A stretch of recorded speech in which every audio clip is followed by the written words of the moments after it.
Hi everyone, Sando here, and today I'm going to check the second headphone release by Apos Audio made in collaboration with Audio-Technica called ATH-R70x Refine.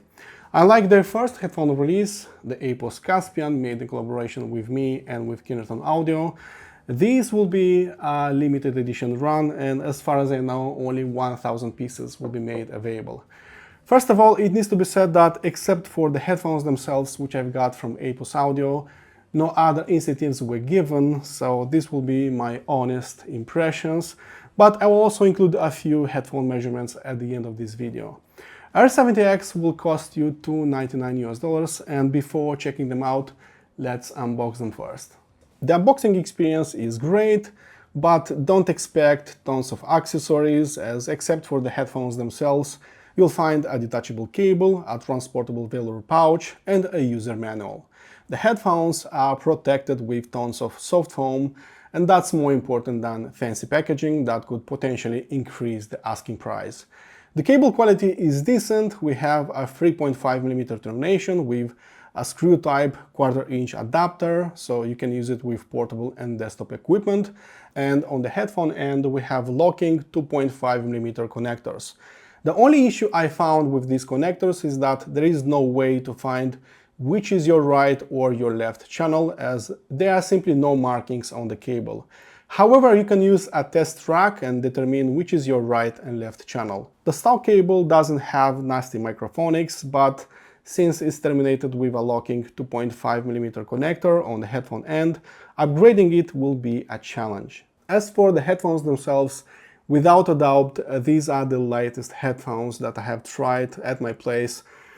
They feel simply weightless compared to any other headphone that I have, and since there is simply no pressure on top of my head, I can wear them basically for hours and hours, watch movies or play games, and that wouldn't be a problem. So the comfort is really high with these ones. If you like to watch movies via headphones or game for a few hours, that won't be a problem with the ATH-R70x Refine. I find their build quality adequate for the asking price. We have a sturdy metallic structure and metallic grills, and several plastic pieces were added to reach a desirable price point.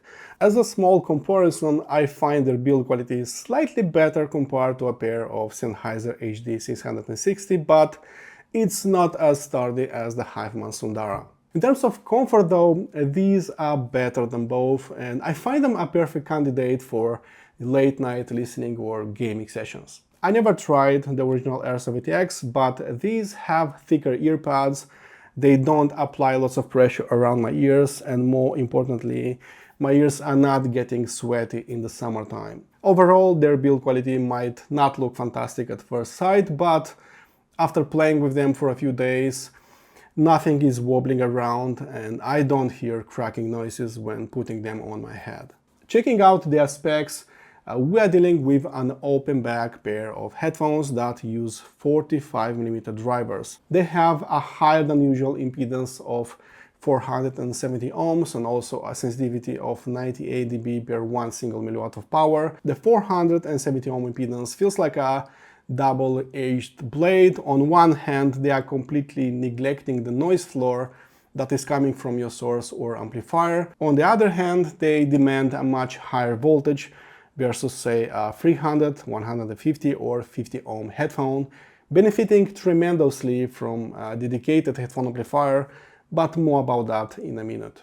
Sound-wise, let's talk about the things that impressed me right away without measuring them and without comparing them with anything.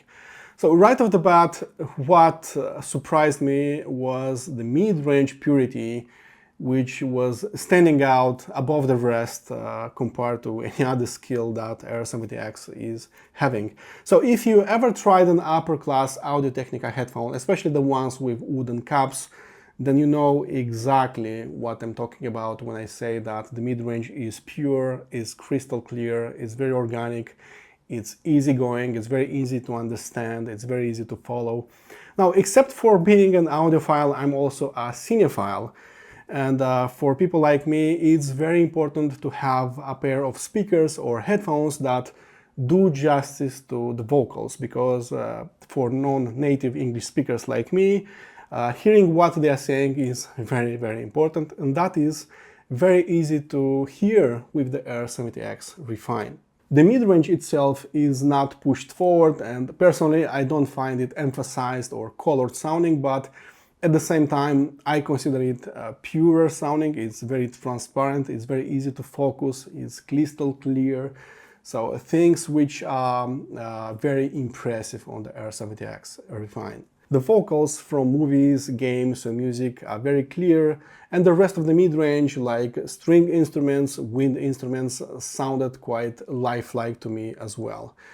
I closed my eyes and I let play a long playlist that contained plenty of musical genres like classical, like jazz, blues, a little bit of hip-hop, some rock metal, a little bit of electronica, and every time a musical instrument was appearing or a soloist opened his mouth, I was prepared for a natural rendition that was so easy on the ear and yet so pleasing and, dare I say, even natural sounding. The sound didn't go in and out in nanoseconds like it happens on the Hofmann Sundara, so these are not super fast sounding, but with these particular genres, especially that use plenty of musical instruments, I like the sound of the R70X Refine a bit more because I had more time to appreciate, because I had a longer decay, and these particular musical genres, they have longer decay, so you have the time to appreciate all those notes. And yes, you can call them refined sounding because they are somehow enhancing the purity of the mid-range.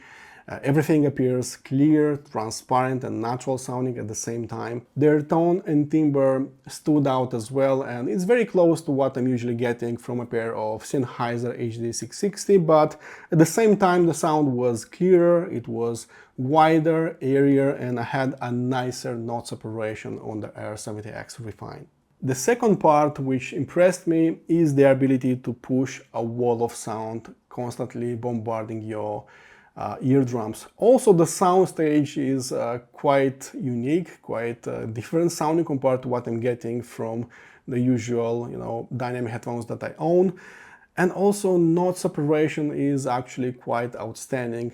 Sennheiser HD660 cannot provide the same note separation, the same distance in between the notes, or the same soundstage, but these are doing that so much easier. Hofmann Sundara is much closer to these, but those don't sound so holographic and 3D, more like 2.5D, if that makes any sense.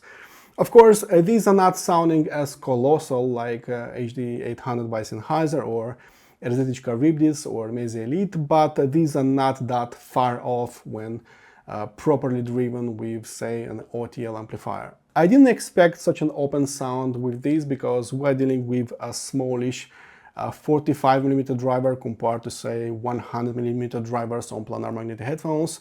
But if you look closer, you can see that the grills are almost exposing the driver assembly, and on the other side there is only a thin cloth between your ear canal and headphone drivers, and all of this somehow boosts the perception of an airy sound that lets you untangle every crowded track with so much ease. The third part that left a positive impression on me was their tone and timbre combined with the resolution.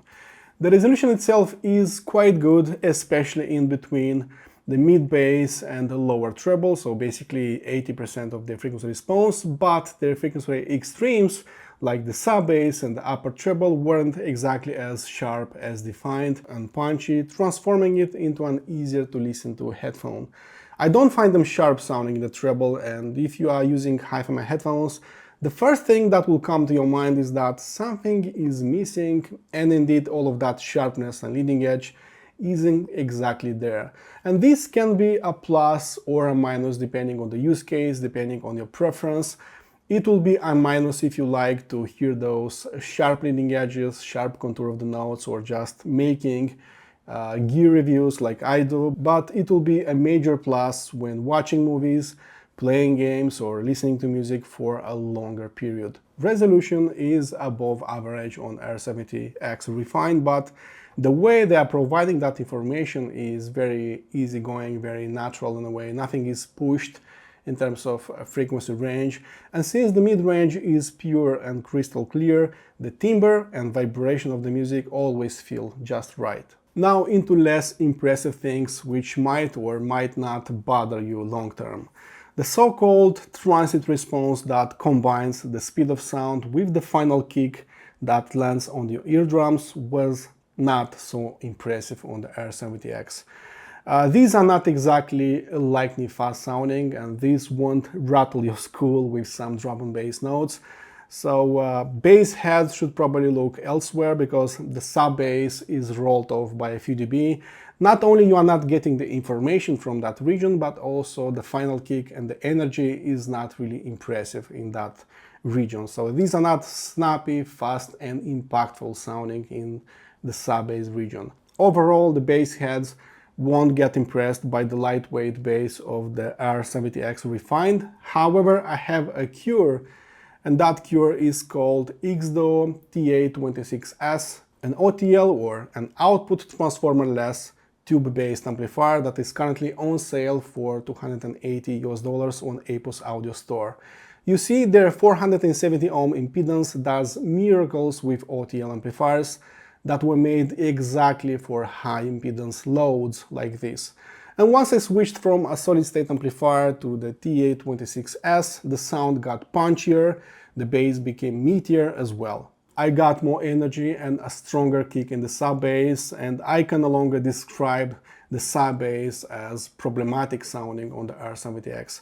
And there are many other OTL amplifiers out there, even more affordable ones as well.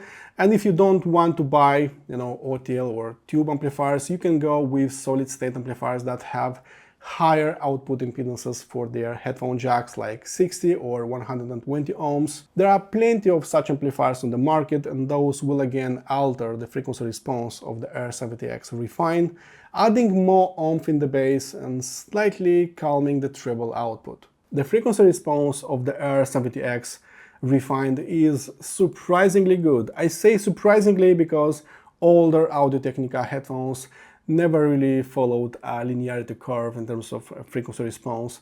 There is indeed a roll-off between 20 and 50 Hz, and you can feel the energy lacking in there with bass-intensive tracks.